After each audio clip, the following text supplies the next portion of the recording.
Hello everyone, Jewel here.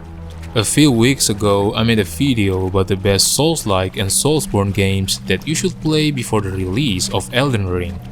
But here's the problem. What if there's a game that you cannot play on PC? Obviously not you, Bloodborne. But don't worry guys, I will give you my recommendation for the best Souls-like games for PC to ease the pain of the hollowing. Please note that I'm not putting Souls game in this list. Alright, let's get started.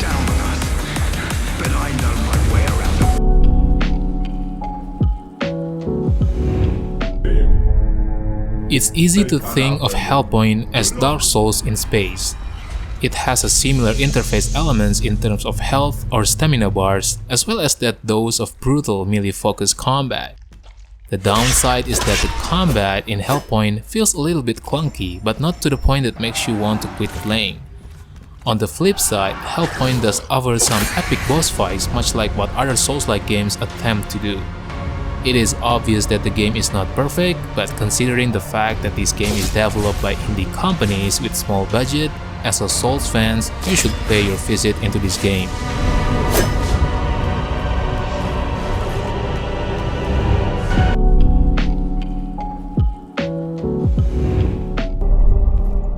Perhaps no modern game is more blunt about its influences than Eldest Souls.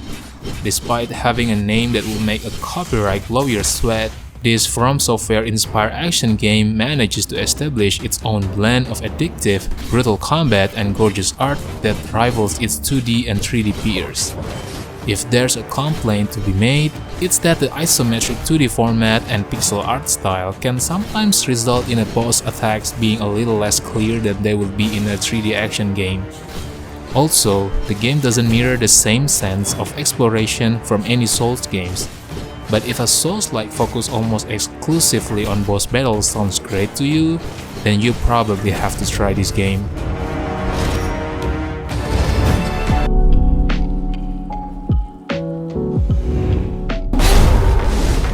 Ashen takes liberally from Dark Souls when it comes to combat and progression, but it's a very good take on the formula that delivers satisfying strategic combat and progression that rewards careful play. The heart of the story comes from the environments you explore, the people you met, and their mixture of hope and despair as they await for the return of the Ashen. Though having a companion by your side every step of the way does make Ashen easier than Dark Souls, it is by no means a breeze. In fact, the enemy AI is diverse and punishing from the very beginning. Thanks to a gorgeous, varied open world and decent co-op features, Ashen comes into its own wonderfully.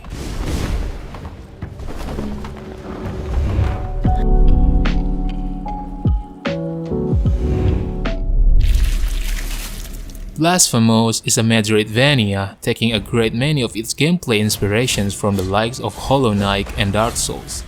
However, the game far more intent on progression being determined by your skill rather than discoverable upgrades. Those enhancements are there, don't get me wrong, but they never felt like they were the core of the gameplay loop. It's equal parts about understanding the way the game works rather than brainlessly forcing your way through the enemies. Blasphemous is a twisted take on religion, providing great combat, fantastic visuals, and a world that's covered in both blood and well-written lore.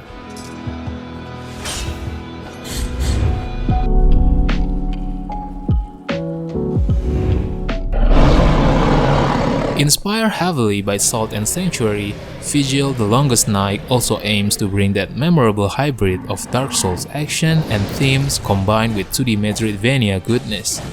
Vigil the Longest Night's strengths are its themes and visual detail. The game world itself comes to life thanks to the striking art style and vivid sceneries. If Salt and Sanctuary focus more on the Souls-like aspect, then this game leans on what Castlevania and Metroid did effectively. Levels are massive. You'll spot various platforms like climbable ledges, ladders, and traps. If you are a fan of Metroidvanias and you love Salt and Sanctuary, then make sure you don't miss this one.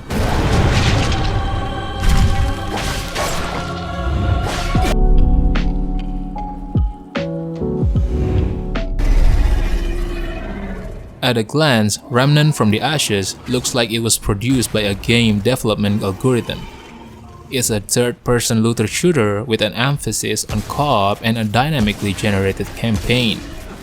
While Remnant resembles a cover shooter, in practice it plays much more like Dark Souls from an over-the-shoulder perspective. Even basic enemies are aggressive and hit hard, so to stay alive for any length of time, you need to evade their attacks. The first hour of the campaign kind of feel lackluster.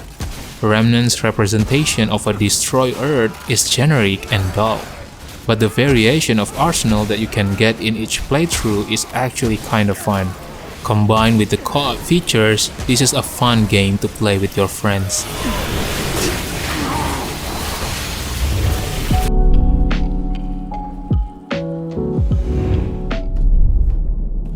Taking inspiration from the Dark Souls series, The Surge 2 is a difficult game.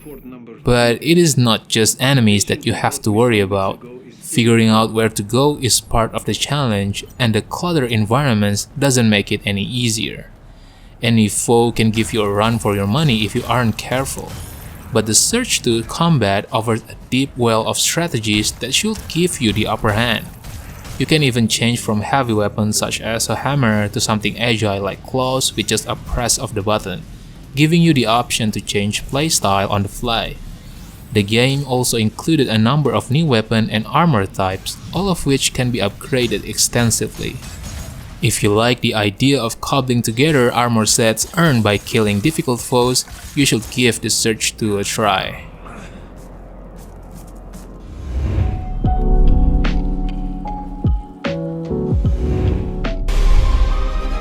Eldest Gambit is a 2D Souls-like action RPG with Metroidvania elements released in 2018.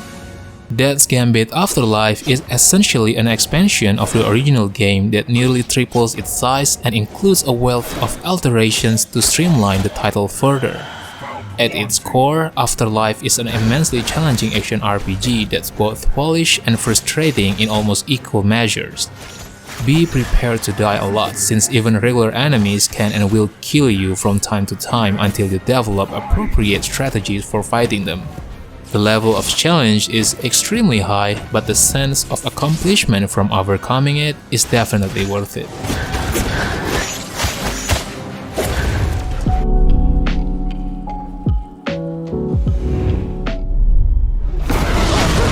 Jedi Fallen Order pushes all the right buttons for a Star Wars action-adventure.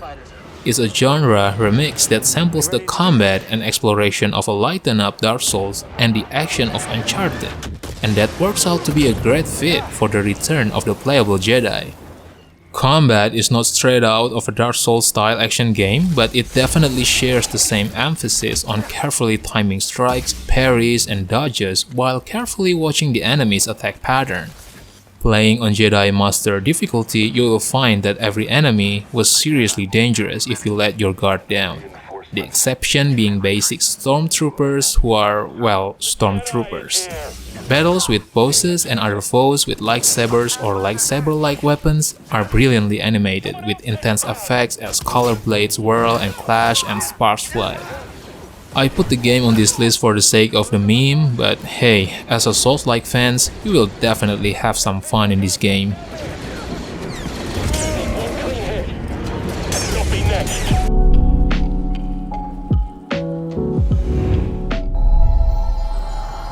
Anime Dark Souls is the term that's been thrown around when describing Code Vein.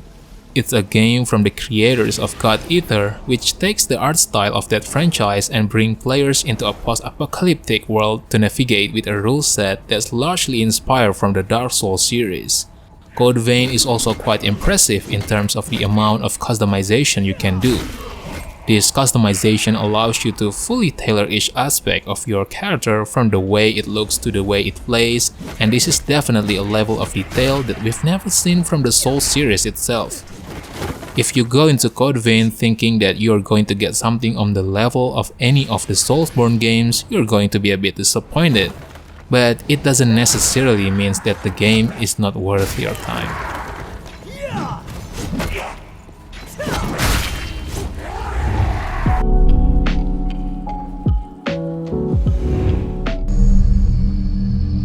Mortal Shell is a revelation. Not only was this haunting, polished action RPG created by a core team of only about 15 developers at the indie studio, but it might be one of the best Souls-like game ever if just the game had the same depth that other AAA Souls-like game has. Soulsborne fans will love Mortal Shell immediately, but newcomers to this subgenre might find it even more approachable. It feels more like an actual video game and less like torture fest for people who love challenging themselves. Thanks to a brilliant introductory sequence that feels like something from a sci-fi movie, Mortal Shell clicks in a special way.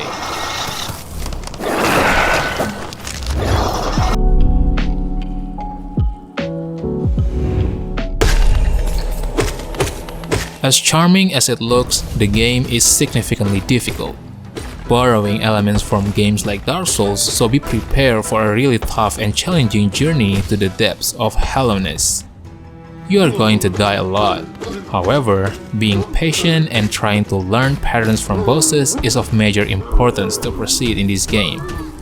Each world you explore has its own charm with fantastic artwork, mesmerizing atmosphere, and gorgeous soundtrack which will keep you engaged for many hours.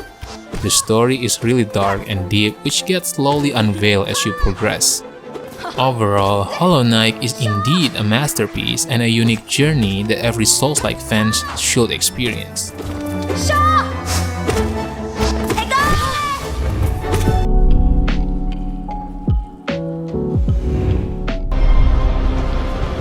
At its core, Salt and Sanctuary does something impossible. It borrows the mechanics of another video game franchise without getting lost in derivation. If you can think of an iconic component of Soulsborne games, it's probably represented somehow in Salt and Sanctuary. Death is frequent and forces you to risk losing precious upgrade resources.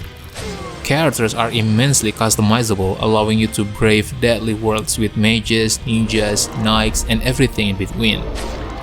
Combat is tense, requiring skillful parries, well-timed dodge rolls, or strategic spell casting to avoid an extremely quick death.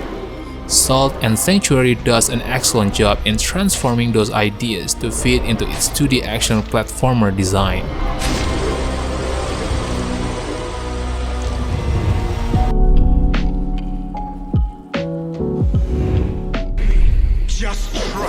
Much like the first game, the story acts as a conduit for the focus on fighting. There are plenty of twists that tie into the events of the first game, and you once again take on the role of a silent protagonist. Gameplay is crisp. There's a good variety in weapons and ways you can build your character. Lots of stuff to farm and try after the main story is done. The original game's mechanics remain as tight as ever, with the new additions slotting in perfectly without upsetting the overall balance. Nioh 2 features a ton of content and the ability to play co-op. Soulsborne fans will likely be playing this one for a long time.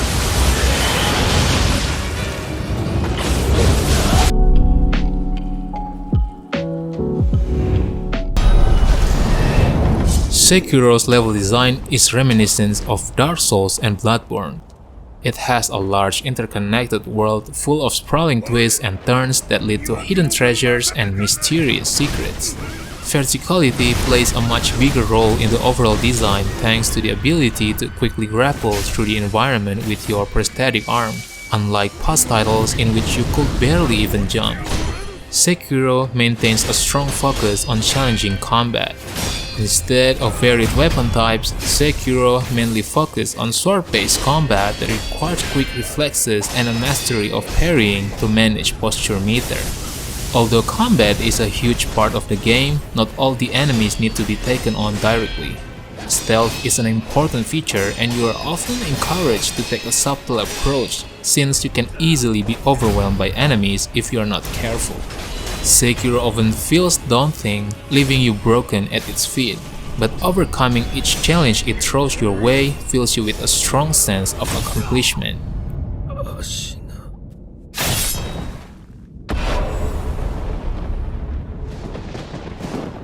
Alright boys, I think that's it for today. Don't forget to subscribe to my channel and like the video if you like it. Thank you for watching and remember to praise the sun. Peace.